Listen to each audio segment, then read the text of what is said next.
Now, should children who are not potty trained be banned from starting school until they are? Now, we're asking this because there's been this survey of primary school teachers and has found that 1 in 4 children starting reception, that's aged 4, are not toilet trained, with one deputy head teacher saying it would have been unthinkable 10 years ago. Now, there's only one of us who's still within that period of their lives, and that's you, AT. Very glad I'm out of that now. How have you found it? I feel like this is probably the hardest thing. This is the biggest challenge for me, just potty training with my daughter, because she's 2. My mom is a nursery school teacher, so she's like, by 2, she must know how to do it. But on the other side, the nursery is just like, no, sometimes it's just a little bit too early. So we're kind of in the middle. We've done everything. I've bought the underwear. I have different potties in every single room. I've got like a potty that'll stand on the... And still, she's... the one that sings when the wheel lands. I have like the sticker system. I clap when she does it, and she's still like, no. And it's a difficult time of year to do it, though, because it's winter. It's so much easier to do it in the summer from experience. I feel like I had so much information at this point. I'm just like, I don't know what to do. Well, essentially, you can stick them out in the garden and they can just do jungle wheeze. If it's the summer... Which is what we did with Alfie, because it was COVID and we were at home anyway. And we just let them do jungle wheeze by like the tree in our garden or just on the plant. I do think that's interesting what you say, though, about too much information, because I've often said, oh, God, I wish when I was bringing up my kids that I had social media, because there's so many things that people know. And now I've got this puppy, and I started off with this puppy going, oh, this is interesting. Well, I've got so many saved videos now on how to get them to do this and that I've got more and more confused. And when I actually think about it... There's nothing confusing about it. Yeah, you just reinforce. Well, no, but when they wee outside, praise, treat. When they wee inside, no praise, no treat. It's more the it's the other thing. Jane's help book on how to train your dog is out next year. It's also babies. What I was going to say is that actually, when I think about it with my kids... I remember asking my mum, and my mum would say, oh, God, I don't remember anything about you. Mother was waking up every day and just saying, please, not another day. So I didn't turn to my mum. But my sister, my eldest sister, she helped me because she'd done it. And I think, why don't we just ask the people that have had children? Well, yeah, I mean, I was lucky. I was in nursery. The kids went to nursery, and the nursery really helped my 2. Yeah. And they recognised when they were ready, and they helped us. It was something we did together. It was cooperation.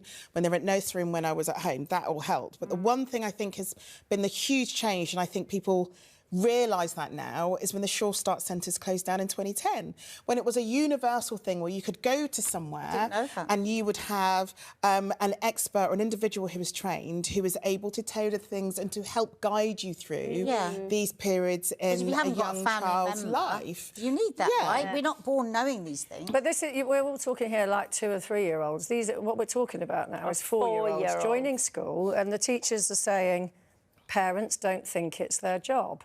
Now, let's put special needs aside. Children with special needs, we are not talking about them.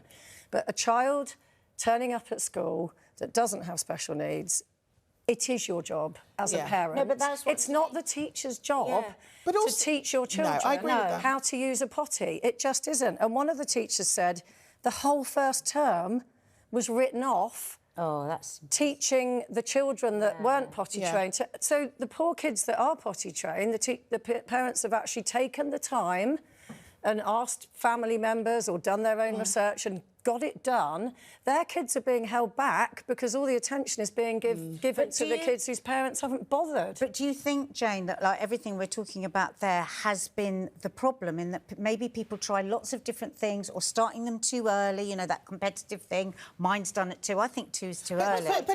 And then you're at 4 and you've got anxious When they get to an age where you can tell them something and they understand back, that's when you start potty training. But I think 2's too young. But, you know, I still think you need an individual, and for me that individual was high fives to Katie, who was at the nursery, who was amazing with my 2, and, you know, helped hold my hand through it and told me what to do. My mum's not around, so in terms of being able to have someone who's able to tell me what to do, it just wasn't there, so I really appreciated that from her. But I was paying a nursery for my kids to go there, so, you know, to be able to have an individual, sometimes all you need is somebody to give you a bit of advice. advice. And in the same survey that they did, they said that 98% of 2-year-olds use screens every single day for an average of 2 hours a day.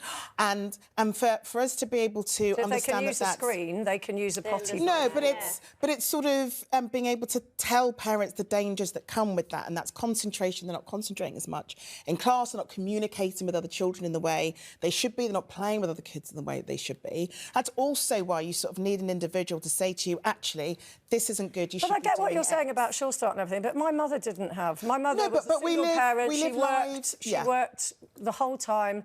I was potty trained, but then I went to school. But I also there was no Sure Start, there was no Google. But I know that you also had support of your mum had support from neighbours and stuff as well. Well, everyone's got neighbours. No, but not necessarily in terms of feeling like the old days. Old sense of the word. No, but you just ask somebody, right? Everybody's got a friend, as you say, or a family member, or a neighbour, or Google, or whatever. Come on, you know.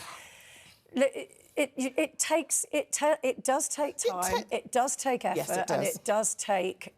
You know, constant reinforcement. It does, and I do think it needs if you haven't got someone within your community who can do that, you do need a trained individual who can give you that advice. And family hubs are coming back. Labour's bringing them in. I think the first one is due to start later on this year. And I think it's a really, there's lots of different reasons. It's important to understand that having that available to families, whatever kind of family you are, to be able to have someone that you can ask trusted advice of, because there's too much noise with lots of people who are not trained trying to tell us what to do. Nurse at the GP. It's out there. The help's out there.